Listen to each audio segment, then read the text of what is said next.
أهلا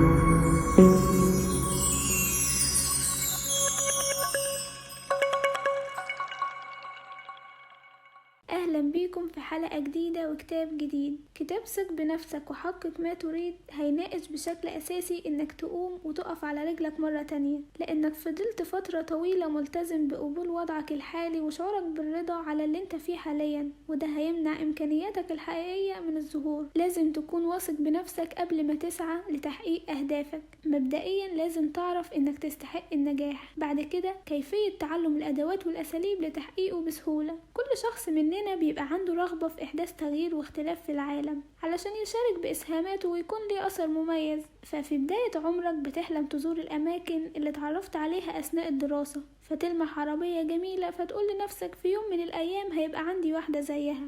ايه اللي بيحصل بعد كده؟ بطريقة أو بأخرى بتبدأ تفقد الثقة في قدرتك على تحقيق أهدافك وأحلامك، وتبدأ تعتقد إن المستقبل مش بروعة الماضي لما كنت طفل، فتضطر تقبل أفضل الموجود وخلاص. والناس هتبدأ تقولك خليك مبسوط باللي حققته وباللي عندك، أو إن في ناس أسوأ منك.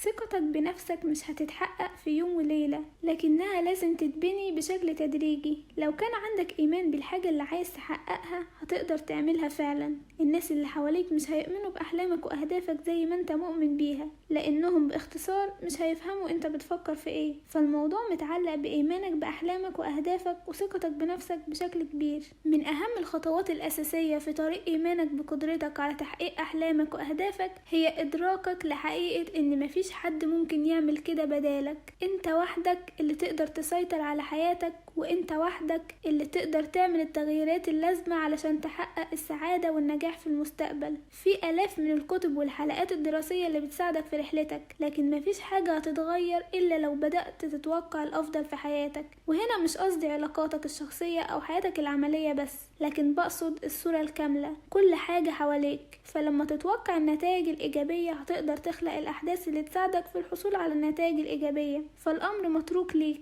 لو فكرت شوية هتلاقي نفسك عايز تحقق حاجات كتيرة. أنا بهنيك على ده، وجي وقت التركيز على شوية أدوات وأساليب فعالة هتغير عالمك للأبد. الخطوة الأولى والأهم في تغيير مستقبلك هي إنك تقبل مسؤولية الوضع اللي انت فيه دلوقتي. وده مهم جدا، لأنك لو اعتقدت إن المفروض تلوم حد على اللي حصل فهيبقى من الصعب جدا تتقدم خطوة لقدام. مفيش حد بيتولد ناجح. الفرق بين الأشخاص الناجحة والمتعثرين في حياتهم هو إن المتعثرين بيبقى متوفر لهم كل مقومات النجاح، لكن بيفضلوا واقفين مستنيين الحظ يترك أبوابهم. والحاجة اللي مش مستوعبينها إنهم فعلا عندهم كل اللي محتاجينه لتحقيق النجاح. فكل اللي محتاجين يعملوه هو تقدير ذاتهم بالشكل الكافي والإيمان بقدرتهم على تحقيق أهدافهم. لازم يكون عندك إيمان بإنك هتتغلب على الفشل. كلنا بنواجه عقبات، ومهما كان وضعك في الحياة فهتتعرض لبعض منها. طريقة تعاملك مع العقبات دي هو اللي هيحدد فعلا إنك تقدر تحقق اللي عايزه ولا لأ.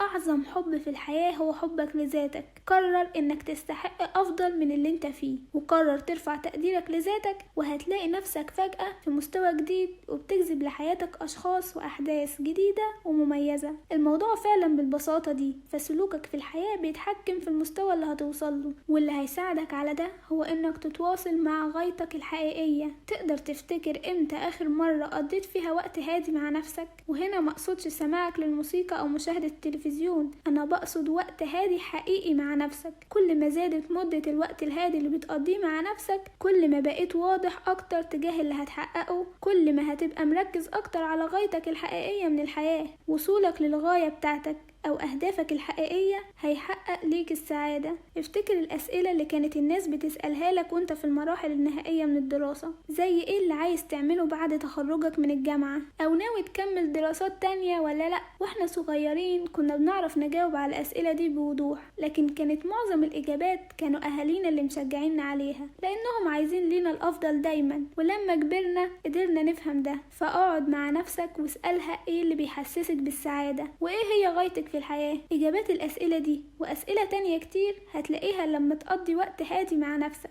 وهتلاقي كمان الشجاعة للتخلي عن القرارات القديمة اللي كانت بتناسبك زمان لكنها ما بقتش تناسبك دلوقتي خلاص. وأخيرا ثق بنفسك واتحرر من أخطاء الماضي، وحط في دماغك إن دايما لسه في وقت للتغيير. كلنا عندنا الفرصة لتغيير الأثر اللي هنسيبه ورانا، فاجتهد في إعادة التفكير في إيه اللي ممكن يتقال عليك وانت مش موجود، وإيه التغييرات اللي هتساعد إنه يبقى ليك أثر حلو يناسب شخص جميل زيك. في النهاية عايزاك تفتكر دايما إنك شخص فريد ومميز، ومفيش حد زيك على الكوكب، وإنك لازم تعمل فرق واختلاف، وما تهتمش أبدا بصعوبة الحياة أو العقبات اللي ممكن تتعرض لها في طريقك. وبس كده، أشوفكم الأسبوع اللي جاي. باي باي.